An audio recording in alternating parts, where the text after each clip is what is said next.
Well, howdy there, Internet people. It's Bo again. So, today we are going to talk about Biden, an executive order, and a very lengthy story, and how something actually happened because the coverage of this executive order being signed is lacking in context. And it's important that people understand how this came about. Okay, so let's start with the actual news. Biden signed an executive order.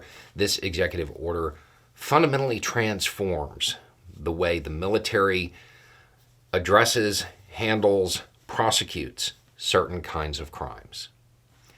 And some of these, prior to this chain of events, some of them weren't even crimes. They were handled administratively by the chain of command, which can cause problems if the perpetrator is part of the chain of command or is friendly with the chain of command. There were issues. This executive order is a big deal. It is the final step in something. And when you look at the coverage, it says, well, this was authorized by the NDAA of 2022. That is an accurate statement, but it's also missing context. They didn't just decide to put that in there. It wasn't a bunch of politicians who were just like, oh, yeah, this needs to change. That's not what happened. The earliest there is coverage on this channel about it is on June 6th, 2020.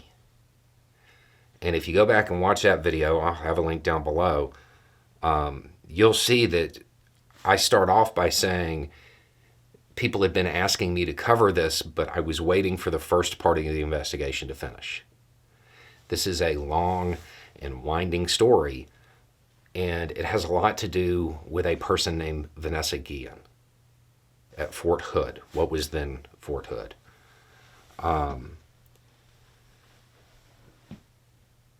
That incident, her death, it prompted a lot of outrage because the story was not right. What was coming out, the information that was coming out, it was obviously incomplete. And it prompted a whole lot of people, and I know people watching this channel got involved in this, to contact the Armed Services Committee and put a whole lot of political pressure on the politicians to look into this. That's where all of this came from. This is an example of people getting a hold of something and not letting it go until positive change occurred. Yes, Biden signed it. Good for him. Yes, people in Congress authorized the changes in the NDAA. Good for them. But that isn't where it started. And I think it's important to acknowledge stuff like this because oftentimes, well, what can you do? Here's an example where every step, once the political pressure started getting applied, is documented on this channel. Yeah, it took years, but the change is dramatic. It's a huge deal. It is going to make people on military installations, near military installations, those who are in the military, spouses, people who just work there, it's going to make everybody safer. It's going to alter fundamentally how the military processes this stuff. If you had a part in that at any point in time, because over the years there were multiple kind of calls to action that went out saying, hey, right now we need political pressure on these senators. You won. You won. It took 3 years, but you won.